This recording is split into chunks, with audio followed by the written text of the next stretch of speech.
Bonjour à tous et bienvenue sur la chaîne de votre liberté. Je suis ravi de vous retrouver pour ma présentation mensuelle de mes revenus passifs et de tous mes investissements d'avril 2024.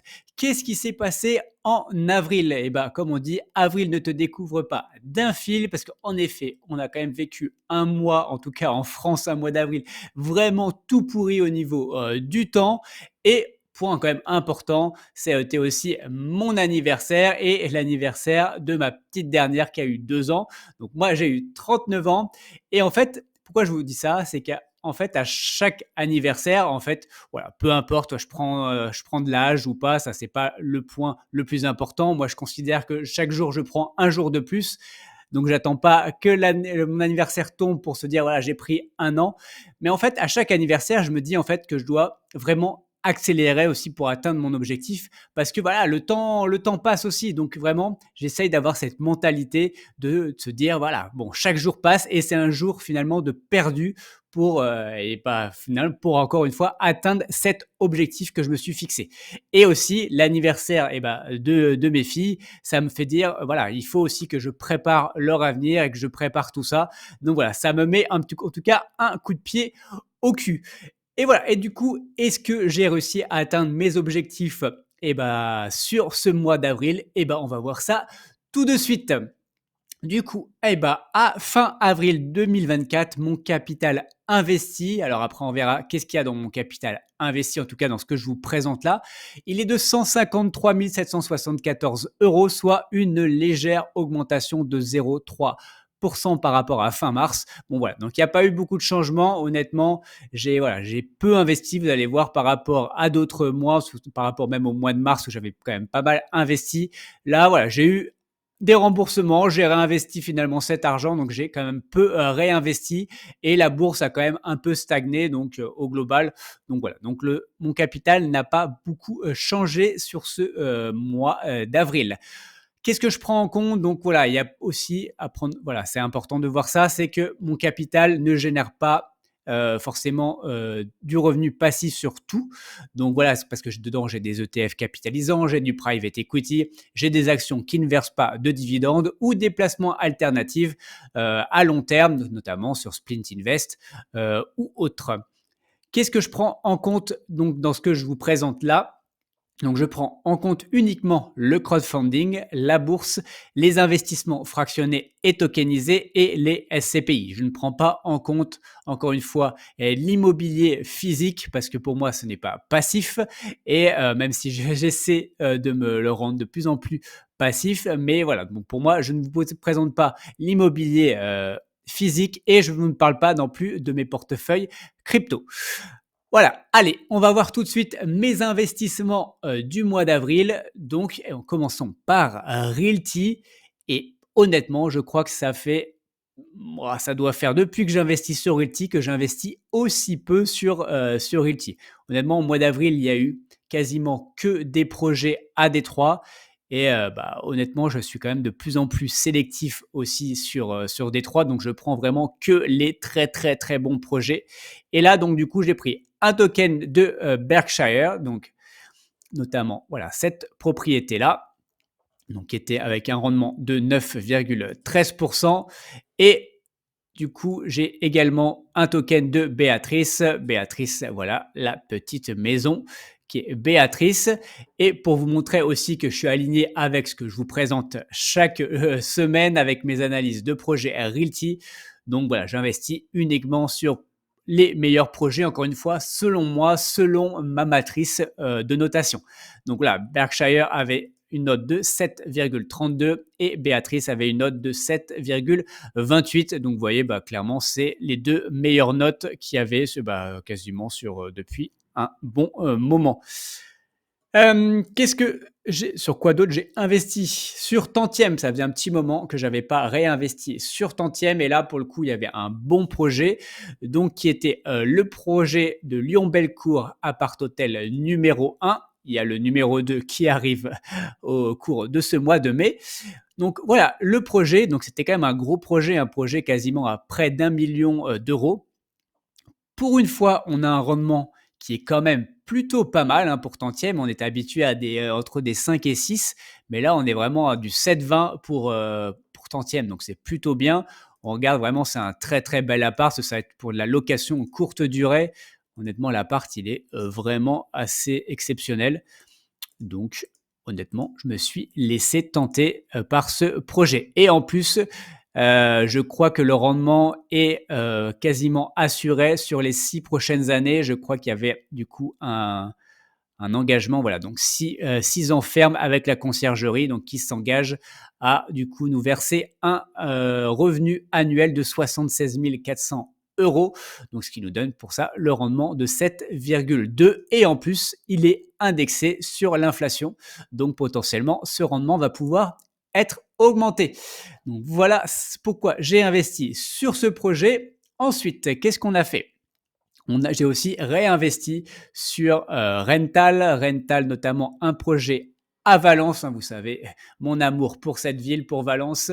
Donc là, on avait donc le projet Valencia Ocho. Donc on avait 161 000 euros à lever et du coup, pareil, c'est de la location courte durée, donc transformé via un bail commercial. Donc en tout cas, ils ont refait, donc c'est au rez-de-chaussée, hein, vous voyez, donc ils vont refaire entièrement cette cellule et pour faire un appartement plutôt cosy qui est hyper bien situé. Hop, si ça s'affiche, voilà, on est entre le centre historique qui est ici et la plage. Donc on est vraiment, honnêtement, parfaitement situé. On est très proche de la coulée verte là, donc qui est quand même le poumon de Valence et hyper appréciable. Et après, tous les endroits un peu bobos qui sont ici. Et entre ici et la plage, honnêtement, c'est vraiment exceptionnel comme localisation. Donc voilà pourquoi j'ai investi et en plus on a un rendement plutôt pas dégueulasse, hein, de 10,48%. Ensuite, dans quoi j'ai investi? Bah, encore une fois, chez Equito. Alors, j'ai investi pas sur les nouvelles propriétés, mais sur les anciennes parce qu'ils ont ouvert du coup le marché secondaire sur Equito. Et donc, j'ai investi donc, sur une ancienne que j'avais déjà d'ailleurs, mais du coup, je me suis renforcé sur cette propriété. Et en fait, l'avantage de ça, c'est que, surtout sur Equito, c'est qu'en fait, on achète au prix initial, alors que on est encore une fois, on est aussi à Valence et que les prix à Valence en un an ont pris quand même en moyenne à peu près 15%. Mais voilà, ça me permet, moi j'ai racheté le prix initial et quand je l'avais acheté, en plus je l'avais analysé cette propriété-là, on a acheté très très bien. Donc en fait, j'ai acheté potentiellement, ça a pris 15% et moi, je l'ai acheté avec ce petit discount de 15%. Après, le rendement n'est pas exceptionnel, mais bon, pareil, les loyers vont être sans doute augmenter très, très prochainement. Donc, je trouve que c'est une très bonne affaire que j'ai faite. Ensuite, j'ai acheté un tout petit token sur CleanSight Mining juste aussi pour voir. Donc, je l'ai acheté 14 dollars sur le marché secondaire également. Donc, on va aller voir et on va me dire pourquoi tu as acheté ça. Bon, déjà, c'est pour voir, hein. C'était pour, oui, voilà, c'est pour tester, se dire ce token-là, je ne l'avais pas, j'avais envie de voir ce que ça donnait. Ça me permet aussi d'être sur une zone géographique sur laquelle je ne suis pas non plus. Donc là, c'est au Paraguay, c'est celui-ci. Et vous voyez, la vraie valeur de ce token est de 12,16 dollars. Donc là, vous me dire, bah ouais, tu as quand même fait quasiment plus 15%, c'est quand même pas la meilleure affaire. En plus, on va dire, cette ferme, elle est à l'arrêt complètement parce que finalement, il y a des problèmes aussi et sans doute, elle va être transférée. Mais en fait, pourquoi je l'ai fait? Regarde, donc si on prend depuis le lancement, la trésorerie pour un token est de 1,98. Et en fait, c'est la différence, par exemple, d'un Realty. On va dire que les loyers, entre guillemets, en tout cas les bitcoins qui ont été minés, ils seront versés à la personne qui sera présente au moment du vote. Donc, c'est-à-dire, là, on va voter prochainement pour les comptes. Et donc, là, en fait, cette trésorerie, en fait, elle m'appartient. Donc, en fait, ça fait 12,16 dollars plus 1,98. Donc, vous voyez, ça fait plus que 14 dollars. Donc, en fait, je suis gagnant dans l'histoire. Donc voilà, pourquoi aussi j'ai investi là-dessus, même si on sent que ça va être un peu problématique, en tout cas pour ces prochaines semaines, pour le CSM bêta. Mais voilà, bon après, ouais, c'est 14 dollars, c'est pas non plus un très très gros risque, mais voilà pourquoi je l'ai fait et je voulais voir si ça avait ou pas un intérêt. Vous voyez, on en parlera peut-être juste après, mais en tout cas, aussi, c'est quand même, notamment le delta qui est assez exceptionnel honnêtement. Ceux qui me disent que, Kinsight Mining et tout ça et le minage, c'est pas une bonne affaire, regardez, enfin clairement, si on va remettre sur un mois à peu près, on va prendre le mois dernier, donc comme ça, on parle du mois d'avril. Donc sur le mois d'avril, par exemple, Delta, ça a rapporté 13,49, sachant que on avait une moitié de mois avant le halving et une autre moitié de mois après le halving. Donc, mais bon, ça donne quand même une idée plus ou moins par rapport à ce qu'on peut gagner. Mais vous voyez, là, ça fait 13,49 sur un mois pour un investissement de, on va dire, 200 $. Donc 200 $, 13, si on fait un fois 12, ah bah voilà, vous vous rendez compte que finalement, on n'est pas sur du 10%. Là, on est plus sur du, là, comme ça, je ne vais pas le faire de tête, mais on est bien sur un 40-50% de rendement, ce qui est quand même plutôt pas mal. Allez, qu'est-ce qu'on a, sur quoi j'ai d'autres investi? Alors, sur, bien sûr, comme régulièrement, sur Splint Invest, notamment, eh ben, j'ai racheté un peu d'Albert Willem, j'ai racheté un nouvel asset, j'ai acheté des Jordans, hein, signés par Michael Jordan lui-même. Donc, les voici. Ensuite, j'ai racheté un petit Banksy, voilà, c'est mon artiste préféré, et un David Hockney, honnêtement, en plus, qui est une très très bonne affaire parce qu'elle a déjà pris plus 9% en un mois. Donc là, on va aller voir tout ça tout de suite.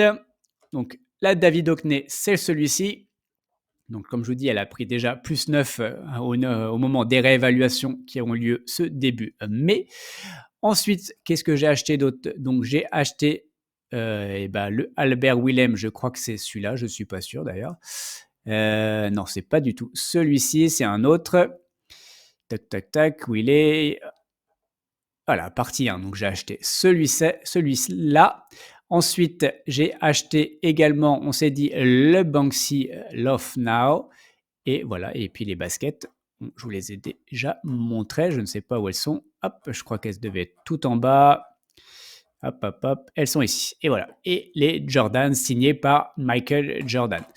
Voilà, donc ça, c'est mes investissements sur Splint Invest et on va voir après, hein, vraiment, je commence à monter vraiment en puissance sur cette plateforme. En plus, bon, je vous le rappelle, on a un partenariat avec Libre comme l'air sur Splint Invest, donc si vous êtes intéressé, vous pouvez vous inscrire avec du coup le code Libre comme l'air en majuscule tout attaché et vous obtenez 60 € immédiatement. Donc ça veut dire que vous pouvez investir dans votre premier Splint de façon totalement gratuite, hein, parce que les splints sont à partir de 50 €. Donc, vous pouvez faire votre premier investissement de façon totalement gratuite. Donc, au moins, ça vous engage strictement à rien. Et pour le second, eh ben, vous aurez déjà 10 €. Ça vous fera du coup comme si vous aviez 20% de réduction sur votre deuxième investissement. Allez, sur quoi d'autre? Eh ben, j'ai investi comme d'habitude, je réinvestis tous mes loyers de Quorum. Donc voilà, ça fait à peu près 24, quasiment 25 €, on va dire. Et ensuite, sur Trade Republic, voilà mes investissements programmés. Et à savoir qu'on en reparlera du coup le mois prochain. Mais je vais vraiment augmenter tous mes investissements programmés sur Trade Republic à partir du mois prochain. Je vais rajouter notamment de l'or, sans doute du silver et aussi un ETF India. Donc voilà, ça va être notamment, et puis je crois que je vais augmenter aussi, notamment sur des MSC World et autres, je vais augmenter tous ces investissements-là pour, à mon avis, être pas loin des 500 € d'investissement par mois. Et du coup, donc j'ai investi, comme je vous ai dit, à peu près un peu moins de 1000 €. Mais en plus, il y a eu un remboursement de club funding, donc de 1000 €. Donc voilà, finalement, je suis à l'équilibre, j'ai pas forcément plus réinvesti par rapport à ce qui m'a été remboursé. Comment du coup sont répartis mes investissements en avril? Donc principalement en immobilier fractionné et tokenisé, on a vu, donc un peu de Realty, d'Equito, de Rental et de Tantième. En bourse, avec mes investissements programmés. Ensuite, les investissements alternatifs, notamment avec Splint Invest et Kinsight Mining. Et forcément, un peu d'SCPI avec mes réinvestissements de mes loyers. Ensuite, comment sont répartis mes investissements? Ça, je vous l'ai dit, chaque mois, mon but, c'est de quand même de garder une certaine répartition et que, bon, déjà, la première partie, la plus importante, je veux que ce soit la bourse. Donc là, la bourse, j'aimerais être à peu près à 50%. Donc, vous voyez, donc là, au mois de mars, j'étais à 45. Là, on est à 45,2%. Et alors ça, à voir aussi comment je le prends en compte, mais à mon avis, au mois de mai, je vais avoir une explosion aussi de mes investissements au niveau bourse, en tout cas de mon PEA, parce que l'un de mes investissements en equity, mais via mon PEA qui est dans Green Bull Invest, en fait, théoriquement, en plus-value latente, il a juste explosé. Donc on est passé, quand, au moment où j'ai investi dans Green Bull, à 80 millions de dollars, et là, il est estimé plutôt à 230 millions de dollars. Donc, en fait, j'ai fait un fois 2,8, je crois. Donc, en fait, voilà, ça va exploser pour le mois prochain. Je ne l'ai pas pris en compte encore en avril, même si l'annonce a été faite en avril. Mais la levée, elle n'est pas terminée. Donc, tant qu'elle n'est pas terminée, pour moi, ce n'est pas acté. Donc, je le prendrai en compte à partir du mois de mai.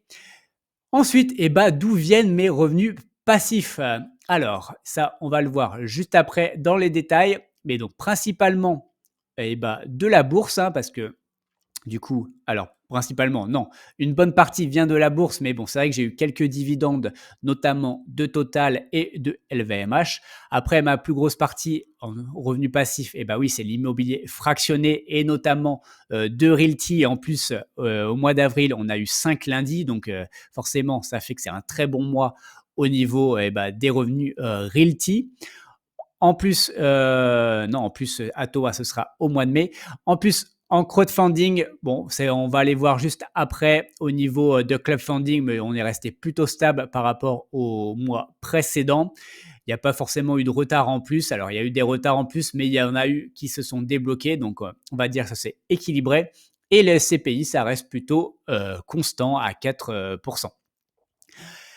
Du coup, si on va voir plateforme par plateforme, ça nous permet de voir quelle est la plateforme qui m'a le plus rémunéré en avril. Et du coup, forcément, comme je viens de vous le dire, c'est Realty. Donc, en plus, il y a eu 5 lundis. Donc là, si on regarde, vous voyez, donc à peu près mes revenus par semaine sont à peu près de 59,60 dollars. Donc en plus, il y en a eu 5. Voilà, c'est un peu plus important. Alors après, au mois d'avril, je crois que c'était un peu moins.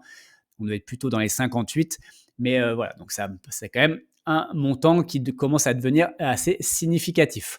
Ensuite, en deuxième position, j'ai quand même eu Club Funding. Donc, Club Funding, si on va voir, voilà, c'est tout. Et en même temps, c'est aussi important de voir aussi, de vous montrer en toute transparence tous les retards qu'il y a sur Club Funding, hein. Donc, c'est assez important, honnêtement. Donc, là, vous voyez, il n'y a pas forcément eu trop de nouveaux retards. Là, on en a un. Dans celui-là, c'est un nouveau. Donc, le pic de vente, nouveau retard. Ensuite, donc là, c'est du constant. Ensuite, voilà, celui-ci, par contre, il s'est débloqué. Donc, Jardin de Charonne était en retard depuis un certain temps. Là, il a enfin remboursé tous ses retards. Donc, maintenant, on est aligné. Donc, sur ça, pas de souci. En plus, celui-ci, il a remboursé. Donc, bon, c'était pas grand-chose ce qu'il est resté, mais c'est remboursé. Donc, maintenant, on n'a plus forcément ses revenus qui rentrent. Ensuite, celui-ci aussi a remboursé. Donc, ça fait quand même un deuxième projet totalement remboursé. Ensuite, qu'est-ce qu'on peut voir? Donc, après, retard. Donc là, rien de nouveau par rapport au mois précédent. Ensuite, qu'est-ce qu'on a d'autre? En troisième position, on a eu notamment le PEA. Et comme je vous ai dit tout à l'heure, du coup, oui, j'ai reçu des dividendes, notamment de Total pour 141 euros et LVMH pour 15 euros. Donc voilà, qui me permet quand même d'être plutôt confortable, notamment sur Total, hein. C'est ma plus grosse position, notamment sur mon PEA. Ensuite, après, le reste, c'est vraiment assez anecdotique. Donc, notamment, bon, Quorum, bon, ça, c'est au moins, c'est constant. Plus je réinvestis, donc j'essaie de faire grossir cette boule de neige. Et après, j'ai mes petits dividendes, notamment sur Trade Republic ou sur mon autre compte titre Bourse Direct, mais honnêtement, j'ai des toutes petites positions. Et Trade Republic, c'est quand même principalement des ETF. Donc, finalement, je ne reçois pas de dividendes. Et sur AV Finance, quand même, j'ai reçu à peu près 2,3% de ces revenus. Donc finalement, voilà, c'était quand même pas mal du tout là-dessus. Ce que je vous ai pas montré aussi, je crois que ouais, j'ai reçu un tout petit aussi revenu sur la première brique. Voilà, honnêtement, c'est vraiment pas grand-chose. Je crois qu'il y a un petit remboursement avec un tout petit montant, je crois quelques centimes d'euros. Donc pour le coup, c'est pas vraiment significatif et après le reste, du coup, c'est assez, ridicule, voilà. Bon après sur toutes les plateformes que vous connaissez, que je vous présente, régulièrement, honnêtement, je pense que là, je dois atteindre les 5 euros par exemple sur un Équito ou voilà. Pour l'instant, c'est quand même assez faible, mais bon, j'espère que ça va, se développer au fur et à mesure. Notamment, par exemple, sur Rental, bon, pour l'instant, j'ai que 4 propriétés donc qui me payent. Donc notamment, voilà, j'ai Malaga 3, Miguel Allende 2 et j'ai Jacksonville 4. Donc ça fait cette partie-là. Et j'ai Malaga 5 aussi. Donc vous voyez, je touche 3,23 $ sur Rental. Donc honnêtement, c'est vraiment assez ridicule pour le moment. Mais bon, c'est l'effet boule de neige. On va faire grossir tout ça. Et en tout cas, on espère que bientôt, ce sera plus conséquent. Et donc là aussi, je vous montre sur Quorum. Donc Quorum, du coup, tout réinvesti. Donc là, j'ai reçu 13,20 sur Origin et 11,33 sur XL qui ont été du coup réinvestis. Et en plus, ils ont vendu du coup un immeuble. Du coup, j'ai reçu un dividende exceptionnel du coup via Quorum Origin. Donc voilà, c'est toujours appréciable. Celui-là, il n'a pas été réinvesti. Il a été payé immédiatement sur mon compte. Et du coup, j'ai touché en avril 660 euros de revenus passifs. Pour rappel, mon objectif cette année n'était pas d'augmenter, voire même de diminuer mes revenus passifs. Je préfère faire en ce moment grossir mon capital plutôt que de recevoir trop de revenus passifs, hein, parce que qui dit revenu passif, qui dit revenu étant résident fiscal français, dit impôt. Et honnêtement, je préfère que tout soit réinvesti et de faire grossir ma boule de neige le plus vite possible pour finalement potentiellement un jour donc m'expatrier avec ma famille et en tout cas aller dans un pays où l'imposition sera plus faible. En tout cas, c'est pas le premier critère, hein. Encore une fois, c'est aussi le coût de la vie et le côté plus agréable aussi d'un pays. Donc, on en discute et on évolue là-dessus. Mais en tout cas, voilà, mon but est plutôt de faire grossir mon capital et au moment où mon capital sera suffisant, ce sera de réinvestir à ce moment-là vraiment dans du revenu passif et presque en tout cas d'obtenir cette fameuse liberté financière. Pour tous ceux que ça intéresse, en tout cas, je vais lancer du coup un accompagnement pour tous ceux qui veulent investir et qui veulent se lancer dans l'investissement. Du coup, je lance un accompagnement donc ça va s'appeler du coup lancez-vous vers votre liberté financière et reprendre ses finances en main. Donc c'est vraiment dédié à tous ceux qui sont soit débutants, soit qui veulent vraiment remettre un peu de l'ordre dans leurs finances et voir aussi comment bien réinvestir. Donc je propose une formation qui est donc au prix de 97 euros, qui comprendra du coup la formation, un fichier Excel aussi avec vraiment qui vous permet de tout suivre, vos investissements, en tout cas tous vos revenus et autres, et ça vous fait des tableaux et autres. Donc c'est quand même plutôt pratique pour suivre tout ça et en tout cas pour reprendre et mettre au clair tous vos finances. Et en plus, je vous offre du coup donc trois calls, donc une par mois. Donc c'est un accompagnement sur 3 mois où pendant ces 3 mois, voilà, chaque mois, on va faire une call ensemble. On va faire un point, savoir aussi où vous en êtes et vous pourrez me poser bien évidemment toutes vos questions. Donc pour cet accompagnement, il est possible de payer soit par virement, soit par CB. Donc voilà, donc pour ça, vous me contactez, vous avez tous les liens en description, donc soit par Telegram, soit par mail, soit via Twitter. Voilà, c'est tout pour ce mois-ci. On se retrouve en tout cas le mois prochain pour que je vous présente de nouveau tous mes revenus passifs du mois de mai et tous mes investissements. Allez, on se voit bientôt dans une prochaine vidéo. Ciao!